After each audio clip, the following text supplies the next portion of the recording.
Hello, guys. It's a new episode of Jansen Harris here with the final play on the Jessica Network. Also, the Combat Sports Podcast. Coach Vin the Vortex could not make it tonight, but we're going to catch up with him next week. Huge fight in women's boxing. It delivered. It lived up to all the hype. Everything Eddie Hearns was saying, everything Jake Paul was saying about, oh, this is going to be the biggest fight in history. It looked like that. To me, that's one of the best fights I ever seen, and I've seen a lot of main events. I paid a lot of money on pay-per-view. And to me, this was the type of fight that should have been on pay-per-view. It was just amazing seeing Katie Taylor defeat Amanda Serrano and improve to 21-0. She's still the undisputed lightweight champion of the world, but it was razor close fight. Much condolences to Amanda Serrano, who after the fight said, "Hey, we won, women's boxing won," and it delivered. To me, they delivered. This was a fight that is going to go down in history. This is going to give women more opportunities. It really is. And when people say, well, women's boxing sucks or they can't fight, not at all. There was times where Amanda Serrano and Katie Taylor were in there trading blow after blow, blow after blow. And it, to me, there's some people out there who see it and they say, oh, well, Amanda Serrano was robbed. But the point is this: you have boxing fans talking about it, boxing fans excited about women's boxing. And it wasn't just, oh, well, we're hyping it up. They're hyping it up because it's women's boxing. They literally delivered. It was a masterclass. In the early rounds, Katie Taylor was dominating, sticking with the 1-2 and moving. Her corner wanted her to go more to the body, and she would at times. And Amanda Serrano in those middle rounds, let's say round 4, 5, 6, was pressing her, was the aggressor. Clearly, Amanda Serrano was the stronger fighter. I didn't think she would be as strong as Katie Taylor, but it showed. She was just the stronger fighter, and I was shocked by that. I didn't think Serrano would be able to walk her down as she did in certain rounds. And Katie Taylor, there was a couple times where she looked like she was going to get knocked out. She was trading with Serrano, and she was taking damage. She was taking punishment, and I'm glad she went back to her old ways. When she went back to her old ways, what was working in the first couple rounds, when she made those adjustments later in the fight, maybe around 9 or 10, probably around 10 especially. Yeah, round 9 or 10, you saw Taylor put the pressure on Serrano, and she would just stick, move. And you saw too Serrano, her body language, that she was starting to get hurt early on in that fight. She wasn't tired. She was walking through those punches. I think Katie Taylor was scoring with the left hand and the right hand, the 1-2s, getting in and out and being elusive, being the quicker fighter. And Serrano was walking through those punches. And clearly Serrano was stronger. But later in that fight, round 9, round 10, you saw how Serrano was slowing down, and Taylor, not saying that her punches got stronger, she hit the second wind. And her second wind, it was like the first 3 rounds. She was well conditioned. To me, the difference is that conditioning also was in Katie Taylor's favor. And what makes Katie Taylor one of the best of all time, if not the best female fighter of all time, is her ability to make adjustments. 95%, so maybe 99% of boxers, that would have been it for them. That would have been it. When you saw them get beat up like that, it's over. But Katie Taylor was able to make those adjustments. She was able to retain her title, and she was able to say, hey, I'm the undisputed champion in the world for a reason. I defeated Amanda Serrano. I'm not ducking and dodging anybody. And according to numbers, it was the best 2 pound for pound boxers in the world. Amanda Serrano at number 2 and Katie Taylor at number 1. It's rare in boxing, period, that you see top guys fight each other. So when you see it with the women, which you see it more often, honestly, than you see the men boxers, it's a treat. It delivered. It lived up to the hype. If this fight was $100, then I would have paid for it. It was worth it. Not just, oh, best female fight of all time. It's one of the best fights you'll ever see. Action packed, trading punches, not boring. Even when Katie Taylor was sticking and moving, still a lot of action in the bout. And shout out to Amanda Serrano and Jake Paul. And Jake Paul did a phenomenal job putting the spotlight on Amanda Serrano, who deserves it, who should have been getting credit years ago, and she wasn't.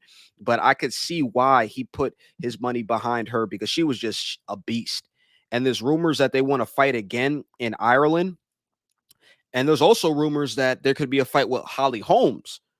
If I'm Katie Taylor, why not fight a Chris Cyborg or a Holly Holmes and maybe view that as a tune-up fight for the Serrano fight? I could see Serrano and Katie Taylor not fighting till about a year from now. They said maybe it'll be in October or November. Eddie Hearn said that's an option, but she's also looking at Holly Holmes, who said she was interested in the fight too. She's 35 years old. Remember, she is a Hall of Fame boxer. She's a two-time champion, so she's credible.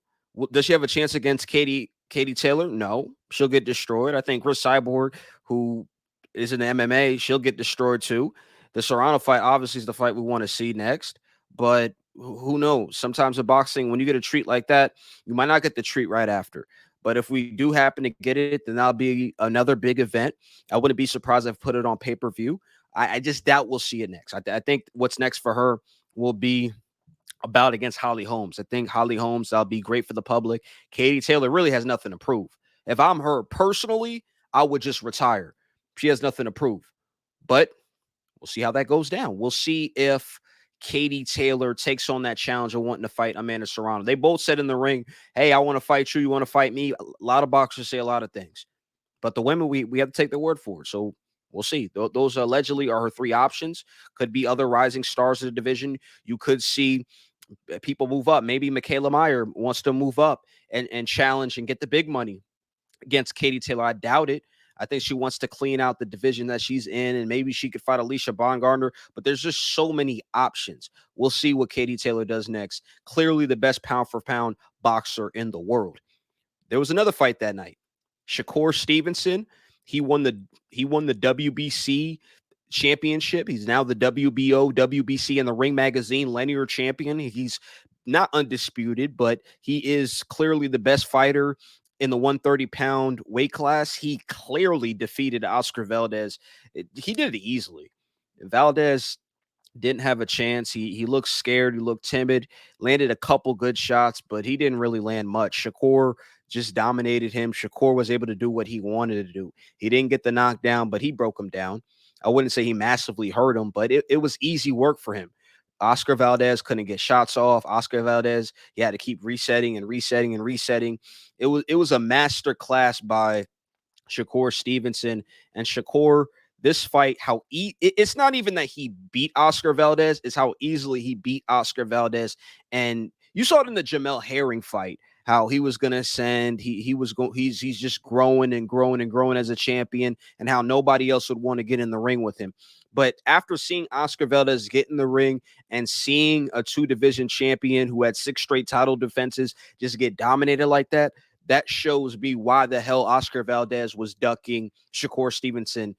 And he probably should have ducked him even more. He probably should have took the Navarrete fight.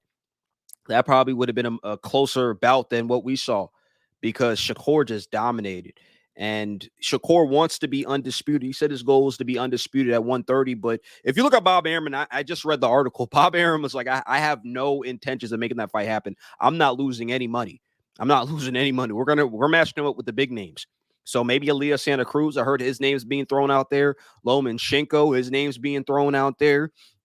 Isaac Cruz, his name is being thrown out there. There's guys that he could fight. There's guys with names out there. So we'll see what's next for Shakur Stevenson, because I don't see anybody wanting to get into the ring with him. That's the thing, is who the hell is going to want to get into the ring with Shakur Stevenson? I don't know. Who's going to get in the ring with Shakur? It's tough. And people already, if you go on Twitter, if you go on these blogging sites, people comparing Shakur Stevenson to Floyd Mayweather Jr. And I see why. It's so beautiful how Shakur easily, they look like he didn't even break a sweat. So much better than a world-class fighter in Oscar Valdez. Just completely dominated him. Oscar Valdez didn't really land anything significant, didn't mark up his face at all. He looked like Pretty Boy Floyd. He looked like he was a mark. He could have went 10 to 12 more rounds. So Shakur, he wants his respect as a top fighter, and I understand that, and I think he's going to get it. And the question now is, who's going to want to get in the ring with him? And that's the question I have, is who wants to fight Shakur Stevenson? I don't think it's going to be Tank Davis. I don't think Tank wants any of that. I don't think Devin Haney wants it. Ryan Garcia, Teofimo Lopez. has plans for 140. I even believe if he went up and fought at 140, he would give all those guys a run for the money. I don't see any of these guys wanting to fight Shakur Stevenson. You guys point out a name. Google who's next. Who wants to fight Shakur? There's guys on the internet, unnamed guys, no name guys calling him out, but I think Loma is the name that's going to be thrown out there, but he might have to wait a year for Loma. He might have to wait a year. You guys let me know who you see him fighting. If George Kambosos, if he beats Devin Haney, maybe they meet up at 135. Maybe he moves up and gets that big fight. You guys let me know what you guys think in the comments. Who he fights next? Everybody's saying 135. You read all these articles, but either way, I'll say this: Shakur Stevenson, is he a top 10 boxer right now? Yes. Shakur's a top 10 boxer right now. 24 years old. He's in his prime. He continues to get better. He's confident. He's been on Twitter all day, tweeting this, tweeting that. Everybody wants a payday. He feels like the cash cow now. He feels like if guys want to get money, they have to go through him. He feels like the best fighter under 30. Can we say that? He feels like the best fighter under 30. If you ask him, he says the best fighter in the world. He's up there with Canelo. He's up there with Terrence Crawford. He's up there with Errol Spence Jr. That's what he's saying. So we'll see if that's reality. But at the end of the day, Shakur Stevenson is here to stay. Shakur is going to be one of those fighters who we look at the next 8 to 10 years on top of that pound for pound list. Now, is pay-per-view next for him? That's what he wants. He said he deserves to be a superstar. And from the work he puts out there, nobody wants to get in the ring with him. That's how I look at it. I guarantee you, none of these guys at 135 are going to want to get in the ring with Shakur. That's going to be the issue. He's too quick. He's too disciplined on defense. His defense is so mature. He plays the mind games. He makes you think you have something, and he takes it away. He's great at cutting the ring off. I love his footwork. He's a mature boxer. He's a mature boxer, and he's been this way for a couple of years now. He's been calling Oscar Valdez out since 2018. Everybody he gets in the ring with, it's easy. Nobody has hit him before. He tells people, can he take a punch? I believe he can. Who's going to get in there with him? Maybe he fights a Rolly who doesn't deserve the fight after he probably gets knocked out by Tank, but is popular. I don't know. At this point, it's popular fights. Who's gonna fight? It has to be somebody popular because Bob Arum, he said no way in hell he's going to match him up with the other champions in the division who are basically unheard and clearly not on his level.